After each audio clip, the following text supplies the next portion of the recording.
I am Zazubaar, and welcome to another aspect of Dylan and Bill's Road Trip to G-Fest, kind of sort of featuring Andres Perez.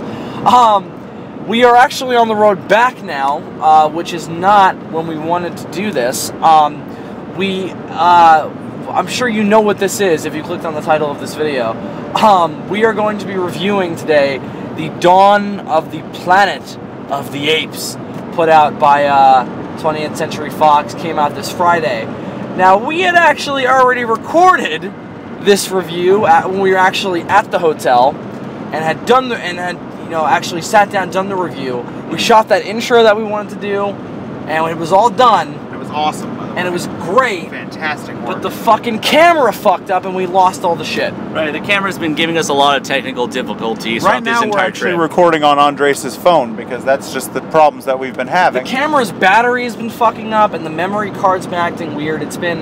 And like, good luck charging the damn thing. Yeah, the weird thing is like, every time I put the computer... I don't know what exactly happened to it, because I plugged in the thing right after we imported all the footage we shot from my house and from the road on Thursday, and when I was importing that, the Apes review was on there, and it got fucked up, and I don't know what happened. It was just bizarre.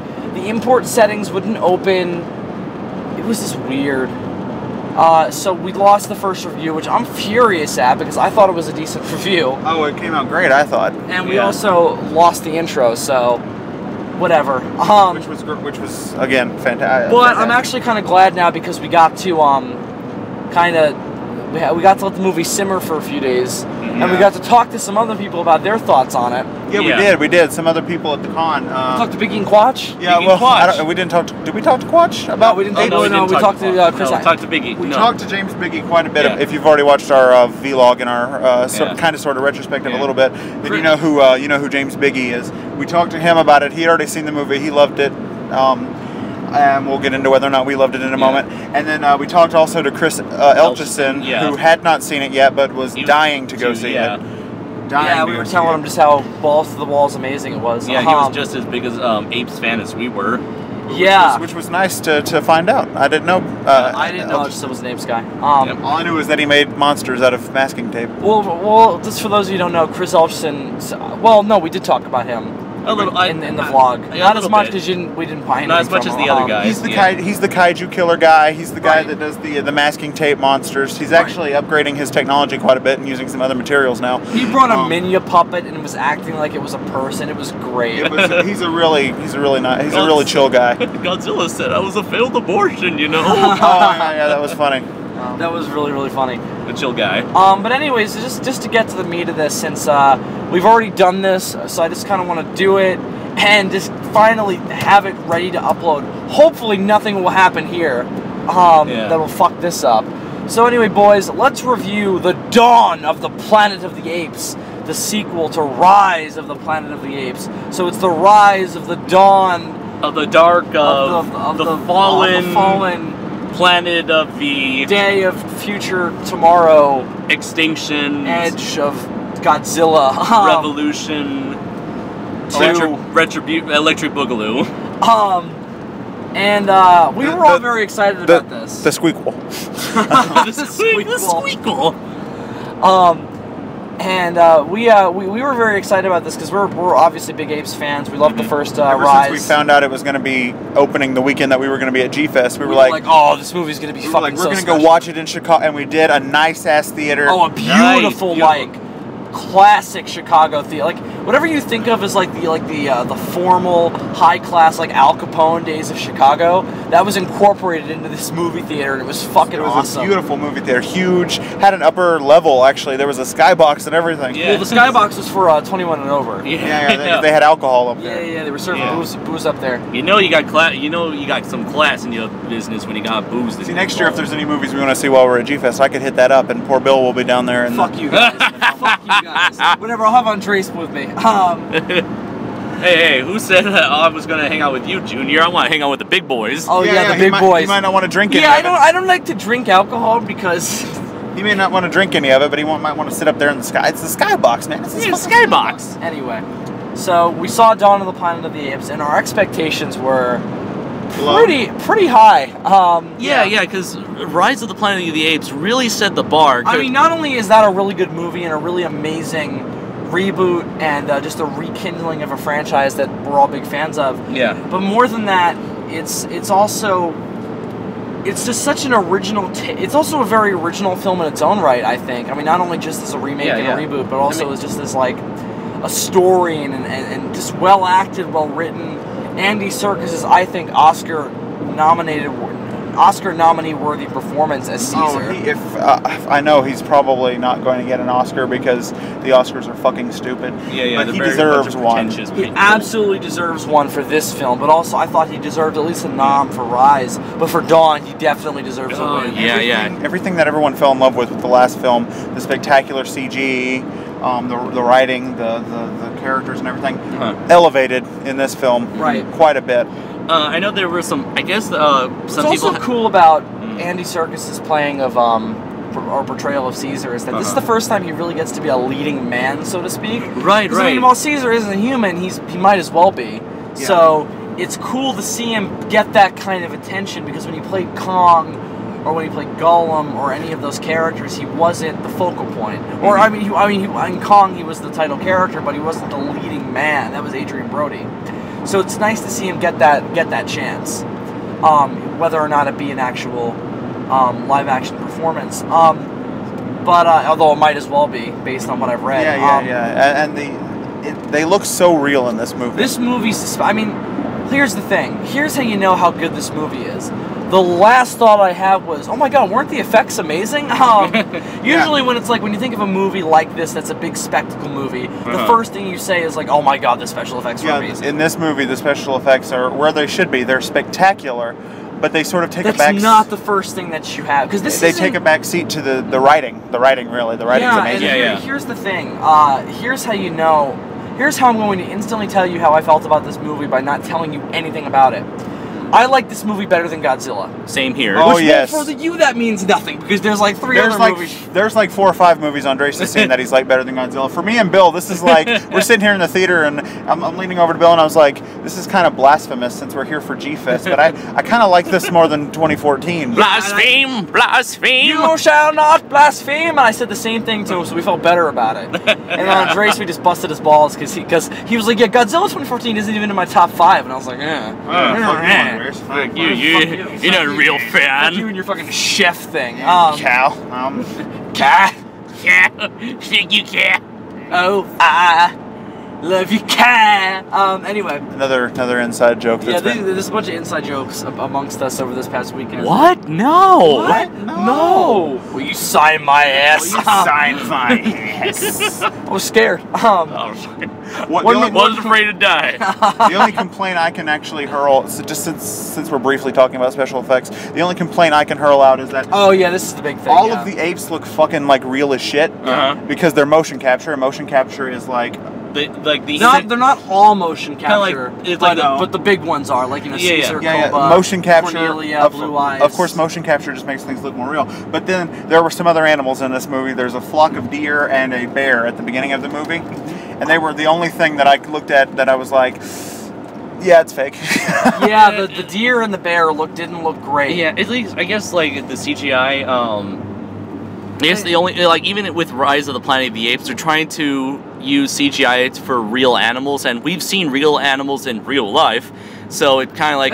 But they also do it because they know it would look weird if these apes were on screen with like real life apes, and that was a problem. Well, here's the thing. Here's an interesting point. Look at the original series. When you go to like Escape, where the baby chimpanzee at the end is an actual chimpanzee. And it looks weird. And I remember John Chambers talking about how he tried his best to make the baby chimp look like its fictional parents, but he just couldn't do it because the makeup was just its own thing. But anyway, so in these new movies, it's like they've been very much so trying to make sure all the animals are CGI in order to make it look more consistent with the apes, which I think is a smart move. The only problem is those animals don't look as good as the apes because they're not the stars. Yeah. So and they're also not motion capture. Again, it's only one scene. The apes are out hunting. There's the great thing about this movie is you really get an inside look at how the ape culture has developed since the last movie. And thank fucking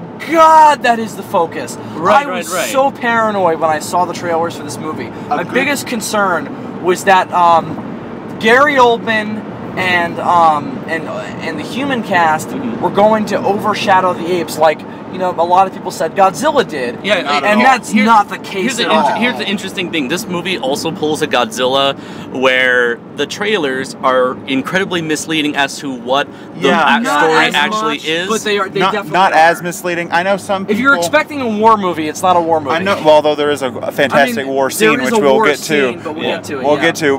By the way, first 5 minutes, let's do non-spoiler. So we'll try to be non-spoiler for now. Okay. And we'll let you guys know when the spoilers are coming. So, I know some people, including our friend Adam Noyce, were concerned based on the trailers that this was going to be an Avatar-like story. Avatar dances with apes. An Avatar-like story where and I definitely had that concern as well. It was just humans learning about the apes and living amongst them, and people are bad. It's not that. Not at all. It's not that at fucking all. There's nothing even remotely like. I mean, Malcolm sympathizes with the apes, of course, but it's actually more about Caesar. It's bizarre because the whole thing that Adam's whole fear and my whole fear bouncing off Adam's the story was that it was going to be the human story learning how good the apes were, when really it was actually more of Caesar. Caesar had more of a character arc than Malcolm did. The actual point of the movie was Caesar realizing how similar the apes and the humans actually are. Realizing that he always knew that humans had good and bad qualities, but he thought apes were perfect. He thought the apes had advanced beyond that, but what he finds out over the course of the film is that the apes are really no different from the humans. He's like, no, F that. You damn dirty apes are just as dirty as we are. Yeah, well, that was his whole his whole point with we'll get to that later. It's a fascinating movie. Oh God, I can't even. The way they develop the ape culture, the politics, the culture, everything was just so incredibly well done. And large chunks of this movie have no dialogue. The relationship, because the apes communicate through a sign language. Sign language. I don't think that's really a spoiler. No, it's in the it wasn't in the trailers. It's in the it's kind of. But also, it's an assumption because they communicate with sign language. Him and Maurice communicate with sign language at the end of the first movie. Yeah, they do that in the first movie, so it's not. But in this, it's advanced quite a bit more, and they have a whole language. Small issue I had with the film was that some apes I felt kind of shafted. Really? I feel like this two. Well, Maurice not so much. I think Maurice. I love Maurice ever since the first movie. Maurice got enough to do, but Cornelia, Caesar's wife, I thought got shafted. At least she wasn't cut out of the movie altogether. Like she was in the first one. It's like, but here's the thing: when you see her in this movie, and then we're fans, so we have a little bit more knowledge about it, so it's not as big of a deal for us. When you see her in this movie, I could totally see like a normal audience member going, "Wait, where the fuck did he meet her?" Because they don't get a scene together after the initial. Because this movie does take place 10 years after the humans have been about 10 years. About since I'm gonna assume 80 or 90% of the human race has been completely wiped out. 90% of the entire human population. And we'll talk about that a little bit more when we get into the spoiler section. But I think the problem is that they really didn't have a story to tell with Cornelia because her story. But she has a major thing happen. Her story was supposed to be in the last movie, and they've got. It would have been nice to give her more to do, but there's all this other stuff going on in the movie. The movie's 2.5 hours long, but it flies by. Yeah. Well, here's the thing. Well, when it was wrapping up, I was like, oh my God, this movie is so short. And then Dylan was like, Bill, the movie's 2.5 hours long. And I was like, really? You can tell when you watch Pacific Rim, for example. I love Pacific Rim. You can tell how long it is. Yeah, I agree. Yeah, you can tell. Man of Steel. I thought Man of Steel felt very long. Yeah, it did. This I couldn't. Dark Knight Rises. Yes. Shit, Dark Knight Rises. I couldn't tell how teetering long on 3 hours. This movie just breezed by. So Dylan, I suppose for you a better example would be Transformers. Oh, Transformers 4, yeah. Well, that's why I said Transformers. Yes. The Transformer. The splooging of the dong. Right. Although that one, since I didn't hate it as much as 2 and 3, it actually flew by a little quicker than I thought it would. So that was nice. But you still felt that length, I'm assuming. I did. Yeah. I just, once you get to Hong Kong in that movie, that's when you're like. And then there's Micro-bay. We got. Why are you do this? There was this great moment in the movie theater where we got the new Turtles trailer, and I just Bill wasn't in the theater at the time because well, what happened was we got into the movie theater, and I put my drink down, and I got a large Diet Coke, and I dropped the drink all over the seat next to me. And then he had to go out and get a refill and tell them what happened, and they didn't do anything about it, so I don't know. But we were sitting there, and Bill wasn't in there at this point. We're getting this trailer for the Turtles trailer, and I lean over to Andres, and I'm just like, Bay. Bay. Which, the more I see of it, the less absolutely atrocious it looks to me. It might wind up being like Transformers 1. I might actually like it a little bit. I think it might be a little better than Transformers 1, but really? Yeah, it looks a little better to me than Transformers 1. Well, I guess because, like, we'll just see. It's gonna be really hard, because with Transformers, you know, like, they kind of treat them as, like, you know, big, giant spectacles, not character really at all. But with the Turtles, I feel like it could be much easier to give these turtles actual personalities. Is more comparable to Apes, while Transformers is more comparable to Godzilla. Based on what we kind of criticized Godzilla earlier by comparing Apes to, by like, oh, it focuses more on the humans than on Godzilla. You kind of need that in a Godzilla movie, though, because Godzilla isn't human, and he has no real human analog for communication. I mean, you get that a little more in the new one because of the facial expressions, but even still, it's not the same thing. With the Apes, they're characters. They're just like the Turtles or the Transformers. They have personalities. And but with Transformers, they got no fucking excuse because they talk and have personalities. Can you imagine if the Transformers films did kind of like what this is doing, focus more on like the Transform. I would love to see more about what's going on in this Transformer culture. What's going on here? What about the Transformers? Dawn of the Planet of the Apes fucking focuses on the ape culture. You get a real sense of how they live and what they're about. Yeah, for like the first like 10 or 15 minutes, it's just nothing but apes. If I may also, they don't was the thing I didn't expect. The first shot in the movie is all apes. And I was like, oh my god, you didn't see a single person until about 15 minutes in. The first like half hour of the movie overall is very, very battle, and there's elements of battle mixed in throughout it with other elements. But it's also very much its own thing. It's a little bit of battle. It's a little bit of There's a little bit of conquest thrown in too, even though conquest was in the last movie. There's a really good Beneath the Planet of the Apes reference. Yeah. And in a way, it's subtle too. It's very subtle. In a way, the villains, or not the villains, that's not right, but the humans in the film are kind of closer to the mutants in Beneath than people might think. Yeah, there's a line that we'll get to when we get to the spoiler section. I hate non-spoiler. All right, well, let's wrap up non-spoiler then. I think this movie is by far the best film I've seen this year. Not by far. I like it more than Godzilla, but not like astronomically more. But I like the. I don't think I'm gonna see anything that I'm gonna like more than this. Honestly, I think this is my movie of the year. We still have the third Hobbit movie. I don't give a fuck about them. I don't give a fuck that you don't give a fuck. He brings that up, and I was like, fuck them fucking midget pieces of shit. Okay, so Bill doesn't fucking care about the Hobbits. As someone who enjoys the Hobbit pictures, that may be the only thing that comes close, but I can't imagine. Guardians. Having read The Hobbit and knowing how it ends, I don't think I'm gonna like. And of course, there's also all the other stuff that from the other works of Tolkien that Jackson has worked in. But having read the Hobbit book and knowing kind of how it ends, I don't think I'm gonna like that one more than this. Honestly, this was just so awesome and its own thing. I don't see how they can topple Desolation of Smaug. Not a lot. Turtles? Fucking turtles. Well, no. We just went on like turtles. Fuck turtles. I might see turtles now. I'm gonna see turtles when it comes to video. Unless I get in for free. What was that movie? I kind of want to see Lucy too. That looks interesting. It looks a little interesting. Interstellar, Christopher Nolan's movie. Oh well, that's November, but I was mainly talking about the summer, but yeah, definitely. I am really excited about Interstellar. Yeah, but you're not as interested in it as I am. I'm fucking fascinated by it. The trailers haven't sold me. I want to know what's going on in it, but I don't feel the need to rush out to the theater to see it. Well, that's what I like about Interstellar. Is it's kind of going like the Spielberg route of advertising. No, I think it's more Kubrick than it is Spielberg. I compare it more to Kubrick than Spielberg. Where it's like they don't tell you a lot. I'm not saying Kubrick wasn't an influence on Spielberg. He was. They'll be the first to admit that. But I mean, if the reviews are so fucking phenomenal that it makes me think, oh my god, I gotta go see it, then I'll go see it. Yeah, but dude, it's Nolan. It'll be that anyway, whether or not it's even true.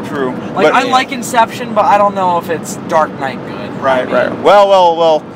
Yeah, you're right. Most of the reviews are going to just be sucking Nolan's dick the whole time. Fucking no, Rises. It's true. Rises was his first big. It's true. You know, a lot of people. I don't think Rises is a bad movie at all. But there are people who would argue that. Well, I also think that it's a heavily flawed movie. Right. It's like one of the, I mentioned this before, where Rise is one of those things where the writing is not very strong. Like, still a great movie. Well, the thing is, it's Goyer, and Goyer just you could definitely see how the guy who really gave us the plot structure of Rises then came over and did Man of Steel. What I'll be interested in is how you react to the movie, Bill, because we have similar tastes. So if you like it, I'll probably like it. Yeah, we rarely disagree. Yeah, well, we are hitting that point, so just like brief summary so and then rating. Basically, no, we're not gonna give rating. Well, should we give like a rating right now and recommendation? Then recommendation. Okay, solid recommendation. Recommend the fuck out of this. Well, movie. hang on. Watch it. Do it now. Hang on. Basic thoughts and your recommendation. Yeah. Andres, go ahead. Okay. Basic thoughts. It was freaking brilliant. The character of Caesar was pulled off magnificently. He was full of death and characterization, and he's just such a fascinating character to watch on screen. All the human characters were just as great, not as great as or as memorable as Caesar was, only because Andy Serkis was that good. And thank God they're not focused on. Yeah, they're not the main focus and though. They're bad. It's I really like the human cast. I do. He's not quite as developed as Caesar. Right. And Gary Oldman was great as usual. Great. We'll talk more about. He always tends to bring his A game when it comes to these things. I mean, he has one scene that killed me, where he was just amazing. Yeah. You guys did the iPad scene. Yeah, right. The iPad scene. So good in that scene. Hit me so hard. It's a very heartbreaking scene. It reminds me of wasn't there a moment where he breaks down like in The Dark Knight? When his family's being threatened, and he's like get away from my family. Yeah. Oh, when Harvey, get that gun away from my son. That level of Gary Oldman acting, that fucking like, right. Yeah, but in a different way, a very sad, melancholy sort of way. He hit me so hard with that scene. Yeah. So solid recommendation. Do it. Do see it. Do it now. Do it now. Dylan. Everything Andres just said. Also, I love, as I said, it's very reminiscent of Battle. It has a lot of elements of Battle in it, but it's also it's very much its own thing, and it's very different from Battle also.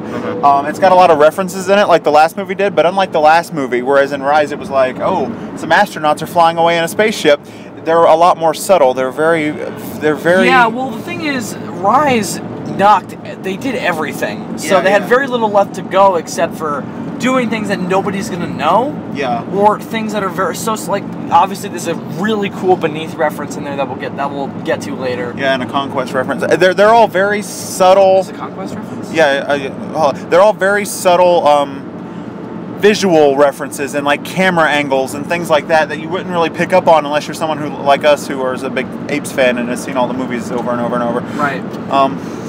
Yeah, it's more of like it's more of and let me just say this, Dylan. Is there anything else you want to say? I'm sorry.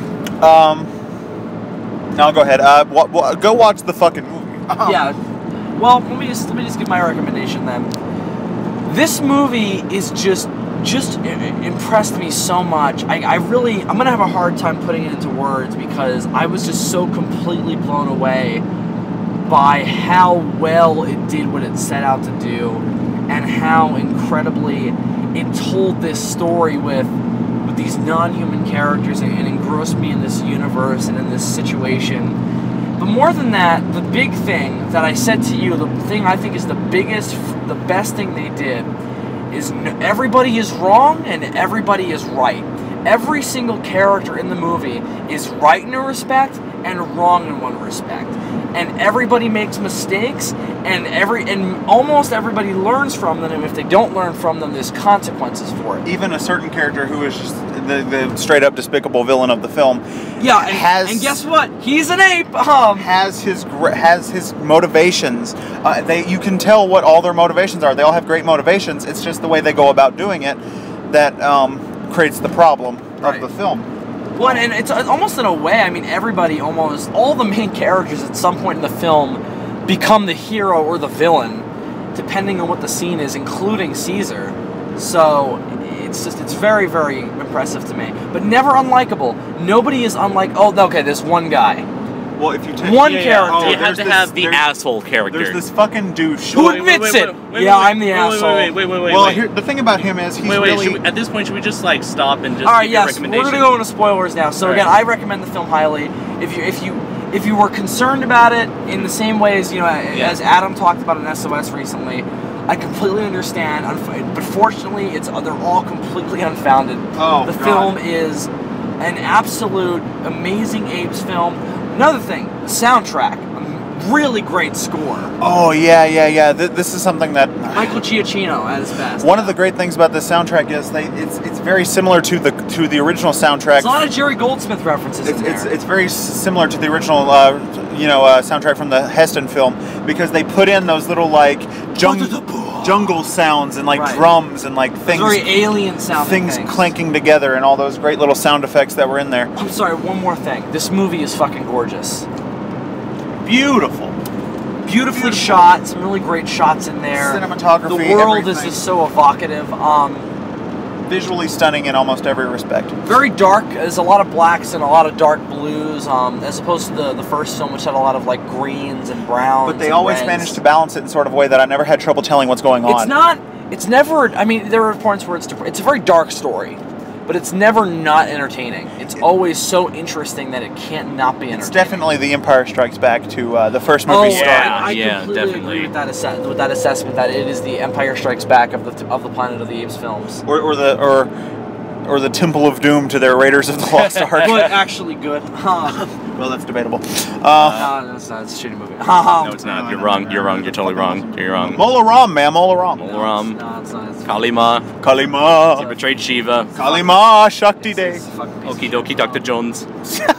You cheat, Dr. Jones. You cheat. You cheat. You cheat. So yeah, if we want to move on to the spoiler section now. So now, if you haven't seen the film yet, go out and see it right now. And then come back, and you can hear us discuss our spoilers. And you can geek out with us for Dawn of the Planet of the Apes. So since we already started talking a little bit about the asshole character in the movie Carver, let's get into the, I do want to point out the actor. It doesn't bother me because he's really just a plot device. No, it's not like he becomes the asshole who eventually becomes like the predictable bad guy. No, he's not. And they get rid of him quickly. And even he, like we said earlier, everyone has motivations that you can understand. You know what? You are right. He does have a moment where, since we're talking about spoilers, there's no need to be vague. The people in this, the humans in this universe have been through fucking hell over the past 10 years. As Gary Oldman says, we've been through hell together. Yeah. The disease at the end of the last movie, by the way, is called simian flu. Simian flu. And the beginning of this movie opens with a scene very similar to the last movie of the lines going across the globe showing the infection spreading, and intercut with like news clippings of like shit that's been going on over the past 10 years. Everybody was getting sick. There was all these wars and shit. The human race, as far as Caesar and the other apes knew, was extinct, but there are pockets of people who, because they were slightly genetically different from the rest, have survived, which is why they're sort of like mutants, and I assume that over time they would become more mutant-esque, maybe, if they want to go there. Well, the mutant thing, what I meant very subtly, the mutant thing is more of like, they're genetically immune to the virus now. Yeah. So they're mutants in that way, and I think it's a reference because they overtly bring it up in that way, where there's something genetically different about us from everybody else, where we survive. Yeah. Which is why there's such a small population. So all the humans in this movie have been through fucking shit for the past 10 years, and that's really where this asshole character Carver comes from. Yeah. There's like a group of people who extremely hate the apes, and they blame the apes for all their problems. Which, technically, if you really want to... No, you know what? It's not Caesar's fault. It's the scientist's fault in the first movie. Yeah, he got sprayed by that stuff. You think that you want to go get yourself checked out if you get sprayed by that stuff. It's Black CEO. It was all his fault. Right. What was his name? Talking about the African American? Yeah, Jacobs, that's it. Jacobs, it was his fault. Yeah, he was the one who... Really, in my opinion, he's kind of the... Carver, I think, is comparable to him in this movie, because I think he's the one weak link in the cast. Yeah. In terms of, like... I don't mean the actor. I'm not saying it's the actor. I do want to say the character himself is very... kind of fits that asshole that gets the plot going. And again, you understand why he's an asshole. Now the thing is, you can't have the plot as it is without him. Yeah, so he's very important to. He's a plot device. Yeah. He serves as a plot device twice, actually, because at the beginning of the film he freaks out and shoots an ape, and that causes the events of the film to really ensue. And then later on, he makes this dumbass mistake. Go! Yeah, and then later on, he makes the dumbass mistake of hiding a gun when they come back into the ape civilization, and that'll be more explained as we talk about more spoilers. And Caesar is a badass. Yes. Caesar is so fucking badass. He takes that gun. He's like, you know what? You want to bring his guns into my place? I said no guns. Now, anyone who saw the last movie thought, oh God, I hope they take advantage of Koba in the next movie. Oh my God! Oh my God! Oh my God! Fucking Koba in this movie. Fucking Koba. One of the best movie villains I've seen in a long time. Let me say this now that we're in spoilers. Every single human who's a main character and every single ape who's a main character has a parallel in each other's camp. Right. Gary Oldman is Koba. Right. Malcolm is Caesar. Blue Eyes, Caesar's son, is Malcolm's son. I don't know if I would say Gary Oldman is really Koba though. Oh yeah, sure. No, yeah, because Koba, you see, Koba's trying to Koba's trying to and don't care about the other. But Koba's trying to exterminate the humans out of the need for his species' survival. But here's the thing. Koba's motivations really more stem from a place of he wants fucking revenge on the humans, and they bring that out. So does Gary Oldman. They bring that out later on because Caesar's like, no, Koba's like, Koba fight for apes, and Caesar's like, no, Koba fight for Koba. Right. Whereas Gary Oldman, see, there's a line where he says you have 3 days to get the plot revolves around the humans have to get this dam working to get electricity for their city or they're gonna die. And if they need the apes because it's in the apes' territory. Yeah, the dam happens to be in ape territory. Now that sounds really fucking boring and really simple. But it's not. It's the simplicity of the story. But that's just the beginning of it, though. That's the first half of the movie. Well, exactly. So much but other here's stuff the happens. thing. That simplicity, that basic premise, lends its way to a lot of really. It really kind of is a political thriller. Yeah. It's almost like JFK in a way. Yeah. But a lot of assassination attempts and espionage and political thought. Yeah. Done with humans and apes. It's really fascinating. But when the humans that are going to fix the dam go the second time, Gary Oldman says you have 3 days to get it running, and if you don't get it running in 3 days, we're going to come up there and kill all the apes. But the thing about it is, Gary Oldman's motivations are very different from Koba, which is why I don't think it's a fair comparison. How so? Gary Oldman is more of a character that is like, he's responsible for these people's lives. So and Koba. He's going to do what... it's more like... Koba is more like, he doesn't give a fuck about the apes. He fucking kills apes. No, he does though. Koba's whole thing is he cares about the apes so long as what they're doing fits in with his best interest. Fair enough. Koba's very more self-centered, whereas Gary Oldman's more like, I have to be responsible for the lives of these people, and I'm going to do whatever. I do think Gary Oldman's character is more likable than Koba's character. Especially the fact that he's just a character who's willing to do what's necessary. Yeah. And he's put in a really tough position. Koba's just a fucking asshole. Yeah, I mean, I think Koba is more of the villain than Gary Oldman is, his character's name is Dreyfus. Yeah, and he's not a villain at all, actually, and I was very happy with that because I went into this thinking he was going to be Culp, and he's not Culp. He's not Culp at all. He's just a completely different character. Tragic backstory that we get a little bit of. Completely likable. In fact, there was this... They made him so likable where he did something that I actually thought was out of character. So you know the scene where Malcolm shows up and he and Dreyfus is like, we're gonna blow up the apes. Makes perfect sense that he would act that way. Yeah. Because of what the apes just came in and shot everybody because they thought Caesar was dead. There was a fucking war going on. The war scene in this movie is amazing. Oh, it is. I mean, it's really only the only action scene in the whole movie. Yeah. So it's good that it's fucking amazing. Well, that and the fight at the end between Caesar and. Oh my God! Awesome greatest final battle between good versus evil. Just so great. Love the dialogue between Koba and Caesar. It's just brilliant. Koba fights for Koba. Koba belongs in cage. Oh, the biggest one though, the like fuck you Koba, is when Koba's like Caesar weak, and Caesar goes Koba weaker. Or that final part, he's like, ape do not kill ape. Koba, not Ape. Oh, it was great. And he dies fucking brutally. They do the thing where they throw him off the cliff, right? But he doesn't do the like classic no as he falls. He falls, crashes into a wire. It's such a great play. And then has a bunch of shit fall on top of him. And then it all falls and it explodes. It's fucking crazy. He doesn't get the ceremonious like no falling to his death thing. He gets like oh fucking shit. Like ow, ow, ooh, ow, ooh, ow. While Koba is the movie's villain, he is also sympathetic because he was tortured by humans. Yeah, there's this amazing line. Where, Caesar says, "Let them do their human work, and then they'll leave." And Koba starts pointing at his scars and saying, "Human work, human work, human work, human work." Yeah. It's really, it's really good stuff. Yeah, he's very relatable. I also love the scenes with Koba where he's pretending to be a dumb ape to like get. That was so funny. Yeah, he's very clearly he's a very intelligent. So he's a sociopath. He's a very intelligent villain. Koba is the Aldo of this continuity, and it doesn't quite go as far as Aldo goes in the original continuity. I mean, no, you know what? And when I say original continuity, I mean like original timeline pre the time travel, where Aldo was the one who started the revolution and everything. In this, you know, Koba is actually more comparable to the Aldo we saw in battle, where he only makes it about as far as well, there for a few days he's running shit. I mean, exactly. He makes it a little further than Aldo, actually. Yeah. And the same thing happens, and everybody thinks Caesar's dead. And he reappears. Koba's a crafty son of a bitch. So it actually there's a lot of similarities to battle beyond the first half hour. And Conquest bits? Nah, because Conquest was covered in the last movie. Right. Oh, wait. I'm a little confused at this point.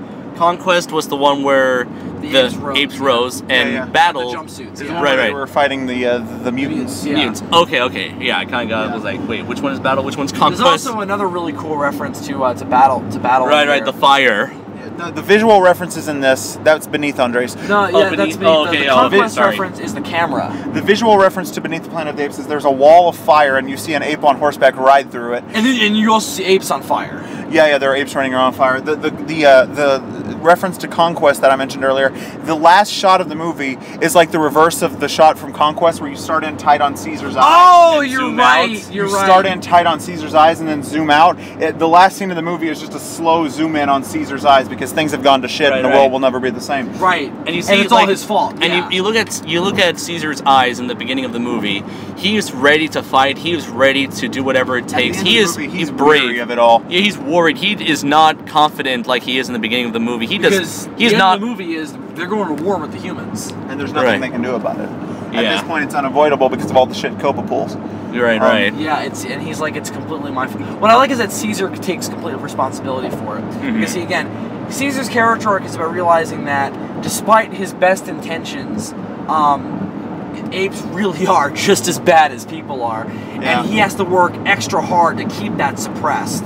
Yeah. Now, should we mention Caesar's son? Yeah, Blue Eyes. Blue Eyes is also a really cool character in that they established very early on that there's going to be a parallel made between him and Koba. Koba has sort of like a Scar mentality. Yeah, he does. I'd say Blue Eyes probably looks at Koba kind of like an uncle or something. You know. Yeah. Like they're very buddy. At the beginning of the movie, he gets these long ass scars across his chest from the bear, and that deepens the bond between him and Koba because obviously Koba's covered in scars, and there's a line where Koba says, "Don't worry, scars make you strong." Yeah. It's just such a well-written movie. There's a lot of really great lines like that. Another one I like that all three of us were like, oh my god, that's such a good line, is when Caesar goes, apes always look for a strong branch to grab to. Yeah, that was a great line. He's talking about why... That was a fantastic line. When he talks about why he can't just go back to the apes and take over again because they're going to they look at him as weak. So he refuses them to let him help him climb the tower because he needs to prove to the apes that he's still the strong leader. Yeah. Even though the majority of this movie they speak through sign language, they go a lot farther in the direction of apes being able to talk. As the movie progresses, they talk more and more. Caesar and Blue Eyes and Koba, they all talk a lot. Well, Blue Eyes... He talks at the very end. Basically, in the last hour, Blue Eyes talks... Maurice has one line. There's a point where he says... Yes, he does. He does have a line. Yeah. Which is the first time he's I spoken. love that fucking moment too. Because like shit went to hell, and like he knew those humans were in danger, and he's just like, Maurice is so like I love Maurice. Yeah, he's just like I want to hang out with him. Anyone who watched Rise of the Planet of the Apes and thought he's the lawgiver. Yeah, he's the lawgiver. At the beginning of this movie, at the beginning, I mean they don't call him that, but at the beginning of this movie, he's writing it out on a wall. Ape no kill ape. Yeah, he's the educator. Yeah, exactly. And even I love when he's Maurice from Conquest and Battle. I mean, yeah, and I love that how he's interacting with the son of what's the name of the father of the main human character? Malcolm. Yeah, he talks to Malcolm's son. Oh, not talks to him, but interacts with him. They form a little bit of a bond. Yeah. He looks both these kind of intellectual types. Yeah, intellectual. Yeah. He looks inside their own head type of character. Yeah, and he's looking at this book, and he's very curious about this book. He's like, "Wow, this is thing with all these words. I mean, I can read to some extent, but here's this thing right here." There's also a little bit of a parallel, or a bit of a contrast maybe between Maurice and Koba, because Maurice was in the circus. He saw the best in people. Actually, no. He said he told Caesar, "You've seen the best in people. Oh, Koga does not. I have not seen this, but I trust any interaction with humans. Yeah, I trust you, Caesar. Right. Also, there's also a kind of a parallel maybe between Caesar and Dreyfus in that there's a scene where Caesar talking about the humans because the whole thing is Koba wants all the humans dead, and he wants Caesar to say no to them about the dam, but Caesar's going to give them the chance to because he wants peace. Caesar just goes, well, here's the thing. There's a scene where Dreyfus, after the apes, because the apes find out where the people are, and they just ride in there, and they're like, stay out of our territory. That is apes' home. This human's home. And everybody's like, that monkey just fucking talked. Talking monkey. And everybody's like, oh my god. And Dreyfus then scrambles to get control of his people. Oh, there's a great contrast, because did you already mention the Caesar scene? No, I'm getting to it. No. Yeah. There's a scene earlier where the apes are going crazy about something, and all he has to do to calm them down is just stand up. I thought he yelled something. No, he doesn't yell anything. He just stands up. And they just fucking calm down. Whereas later on, Dreyfus has this fucking megaphone trying to get everybody's attention. Apes together. Strong! Which, by the way, Caesar didn't even say that. Yeah, Koba said that. That's actually Koba's line. Once again, Miss what do you call it? Well, no, I wouldn't call that mismarketing. It's just that the also the big one is that misleading marketing. The ape voices are all very grunty, so there's no way we could have told them apart. Though as you watch it, you can tell that Koba and Caesar's voices. He's got a bit more of a growl than Koba's voice. Yeah. It's like, Caesar! Right. Caesar love humans more than apes. I love how the way they talk, because when they first begin talking, they almost seem like out of breath after they speak each word. They're struggling to get each syllable out. The more they do it, the better they get at it. Yeah. Because later on in the movie, fucking Wilford Brimley. the apes have diabetes.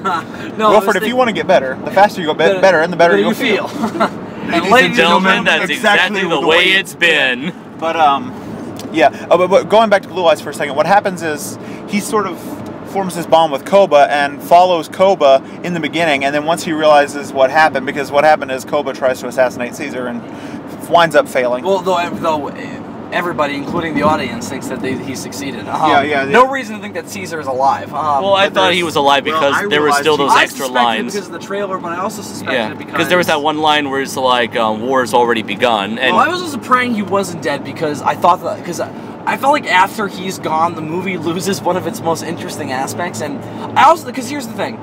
As long as Caesar is in there will always be hope for a better future. The thing is, though, once he's gone, there's just a bleak outlook for everybody in that world, and it's just less relatable and less interesting because you just know everybody's fucked. Well, I knew he was going to be alive because they blew that in the trailer by showing you the scene later on in the movie where he goes back to the house. You do the same thing you do with Cranston and Godzilla, where it's like, except this time he wasn't dead.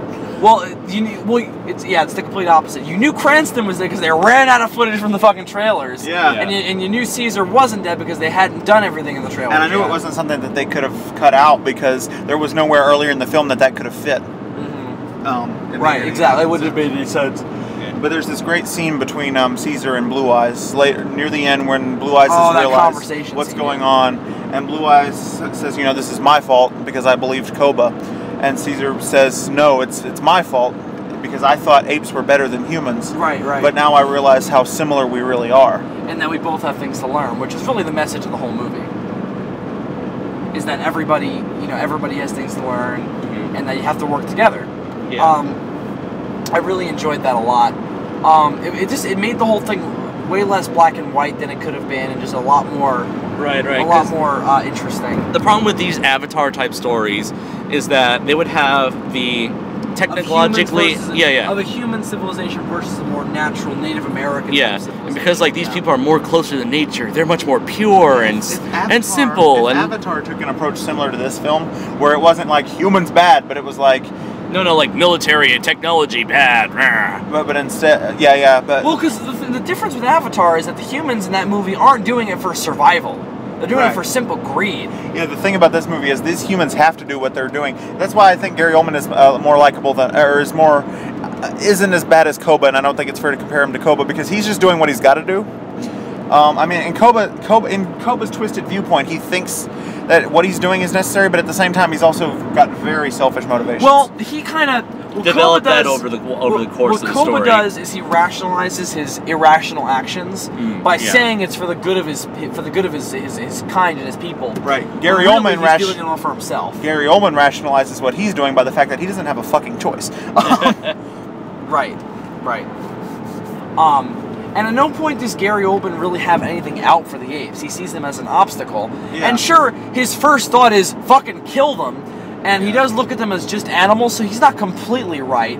But he's so likable, and you just can't help but feel bad for him. Great character. But anyway, what I was trying to get to earlier was the scene where Malcolm picks up the gun and points it at him. Yeah. I really felt that he was kind of given the shaft there because he jumps right to blowing up the whole goddamn area, and Malcolm does a really shitty job of giving him all the facts. Yeah. He's like, he's up there. Who's up there? Tell me so I don't kill us all for no reason. Yeah, I guess so, but I guess when you're put in that spot, you're kind of panicking a bit. You're just thinking off the top of your head. The thing is, we didn't see the whole conversation. They keep cutting back between that and what's going up on top with Caesar and Koba. So it could be that Malcolm was giving him more information, but Gary Oldman was skeptical. Another reason why I think they're parallels is because those were going on at the same time. Yeah, because Gary Oldman is, I'm assuming, very skeptical because it's a pretty fucking weird story, even after you have talking apes in your universe. Well, they don't even know that they talk until this movie. Because earlier on in the film, after the humans come back for the first time, they're like, yeah, they spoke, and Gary Oldman's like, that's impossible. What are you talking about, talking apes? Right, I think there's legends about the apes, though, because they do live up there. Yeah. Well, the thing is, the whole thing about explaining things off screen, that's just like a cinematic technique that I've seen over and over again, where rather than when someone explains something to another character that the audience already knows, they just do, they just cut back to that thing. It's like, okay, now you're caught up. I agree with you, and that's certainly the way to do it, but I don't think that's what was going on. I literally think that this Malcolm did a shitty job of explaining what was going on. He was very panicky, and he's in a tough position. Yeah, and he's never held a gun before. I don't think he had to pick up the gun though. Here are these people that he's been colleagues with, and this guy who's watched out for him in the past. This has been his leader, and he's forced. But they've worked together. They've been equals. Again, very much so like Caesar and Koba. He's forced to sort of turn against him for the greater good, and he's put in a very shitty position.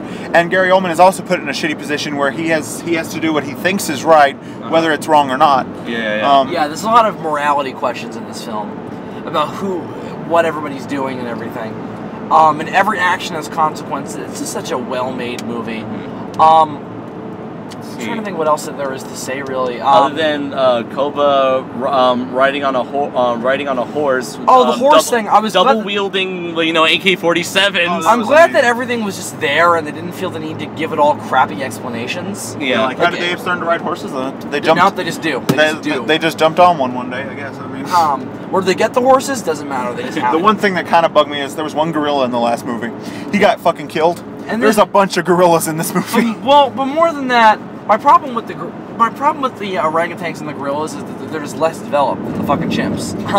This society is like 90% chimp, whereas in the original you had a very equal distribution. I mean, while the chimps were definitely the good guys in the triad of apes, it was still like everybody was developed. They each had a different character who represented them. The gorillas don't get that in this movie. In the original series, you had a pretty equal distribution of chimps and gorillas, and there was always a smaller number of orangutans because they're just like these in charge in the original. Right. They're just the smaller like elite group in that version. Well, but in this, it's like there's like 90 chimps, a couple gorillas, and one orangutan. Yeah, there really only seems to be one orangutan. It was Maurice. Maybe they did that just so we can tell Maurice from the rest of the other. Yeah, but they didn't need that for the rest of the other characters. It's very easy to tell which chimp is which. Yeah, They obviously gave scars on Blue Eyes so we can tell them apart. No, but Blue Eyes' face looks more human. Caesar has a little bit of gray in his face since the last movie. Caesar has a larger cranium. Yeah. Caesar looks more human than everybody else. Also, does. remember that one ape that kind of was like that asshole ape from the first from Rise? Oh, you're talking about Rocket? No, not Rocket. Oh, the one who Caesar had to get power from. Yeah, from the first movie, and he's here. Except he doesn't talk. He's kind of like a more not albino, but very grayish skin, like less hair. Is it Ash? No, Ash is Rocket's son. Because Ash is the one that Copa fucking throws off the balcony. Whatever, but you're right, Andres. He is in there. But I'm trying to think what else there is to really say. The scene where Caesar watches the video of James Franco is just as heart-wrenching as you think it's be. Another callback to Battle. The whole scene where Caesar goes into the old house is very powerful, and I was so glad that was in there. It kind of makes me wonder how did James Franco's character and his girlfriend bit the big one. Although sure they got killed. They either got the disease or they got killed in the fighting. It's kind of really sad. Like you grew up with these characters. You not grew up, but you watched. I grew up with James Franco, man. I grew up with Will Rodman. It came out in fucking 2011. You watch these characters for you got to know them, and the fact that it's off screen, only makes you wonder how just horrible these people and how these people ended up in the end. Maybe they had it easy. Yeah, who knows? Maybe they just fell off a cliff or something. Maybe they shot themselves before. There was Maybe Will felt guilty because it was all his fault. Maybe they died from a nice clean shot instead of getting like torn to pieces or something. I was also glad that there really wasn't they didn't feel the need to repeat the themes of like science going too far in this film. That's over and done. It's too late now. The science has gone. Now we're just dealing with the aftermath. Now it's just survival and politics. So I'm glad that was just completely gone. It was something you needed for the last film, but it's not. Well, you had to have it in that one, for sure. This one's more about human nature. Although there is a little bit of it still sticking around with Koba's backstory. And it's always going to be there just by virtue of how the apes got their start. Exactly. And there's a line where the asshole human is like, it's their fault that all this happened, and she goes, no, the disease was created by people in a lab. Like, don't give me your hippie bullshit. Yeah, it's like no, that's just fucking common sense. It's like the apes didn't say, hey, inject me. And also the way it got spread was because of human ignorance. It was because of the airline pilot who got bit by Caesar because he was attacking John Lithgow. No. If you remember, it was that fat guy. No, the fat guy died. Sneezed on him. He died, but he sneezed on him. Oh, that's right. Oh, yeah, that's right. That's right. I'm sorry. Yeah, it isn't transmitted by bites. Damn it. It was an airborne thing. That would have been so... Well, he was still being an asshole, so... He was being an asshole. That was another two-dimensional asshole in that movie, was the fucking neighbor. Yeah. The only characters that are just straight-up assholes are the plot devices. Yeah, exactly. So we're at 53 minutes right now. Yeah, so let's wrap this up a little bit. Overall, this is one of the best movies I've seen in a long time. We've been talking for it for a while. We haven't even begun to spoil all of it. There's so much more in there. There's so much more we could get into, but it's just unnecessary. If you've already watched it before listening to this section, you fucking know. We don't need to tell you how good it is. If not, and you decided to watch this section anyway, there's so much more in there that we just haven't thought of. It's not a perfect movie. I do want to get into my biggest problem, and it's the same thing I have with the last movie. I just don't think they go far enough. I don't understand how they could have done that. I disagree. I think they went pretty fucking far. I mean, in terms of like setting up, I mean more in terms of setting up the status quo of Planet of the Apes. But it's a different status quo. No, well, that's the big thing. It's not as big of a problem in this film because it's they've changed things so much. It can't be just what we're familiar with again. Right. Which is fine. You know what I thought? It's still a prequel though. I mean, it's called Dawn of the Planet of the Apes. You know what I thought they should have done? That would have been a nice little reference. Even Tim Burton did this. Is have the apes build those like scarecrow things? No, they did have that as a reference. They had all the dead animal carcasses. Yeah, but that's different. No, I'm talking about the fucking things from the first movie. Oh, you mean like exactly like that? Yeah. I mean, but it's still in there. It's more subtle. That's my only problem is that I think they just don't set up. They don't go far enough to just get us past all this rising stuff. But it wasn't as distracting because this one isn't as much of a prequel reboot as the last one was. No.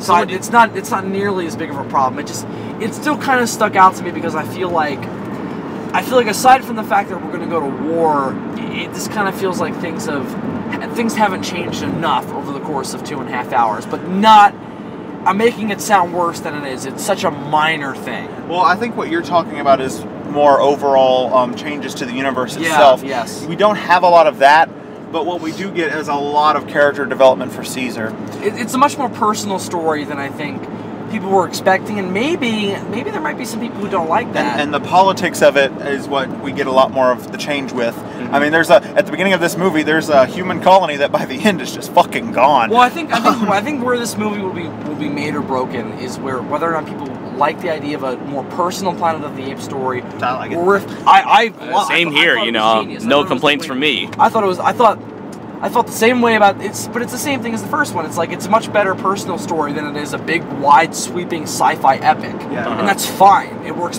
brilliantly. I didn't have a problem with thinking it didn't go far enough. I mean, I didn't expect to go in here and all of a sudden the universe was going to be like Chuck Heston. I mean, I liked, again, it's just my only concern with that and why I think it tends to bother me is that I don't know how many of these they're going to make, and I want them to get to some semblance of it before they stop this franchise. You know what I mean? Well, I'm okay with them doing their own thing though, because it makes it less of a fucking remake than everything else that's been coming out. It's totally fair, this is like the perfect example of a remake / reboot where it pays so much better than fucking Star Trek. It pays absolute. And you play with it. Yeah, it pays absolute respect to the original premise. It does something new, fresh, and original with it.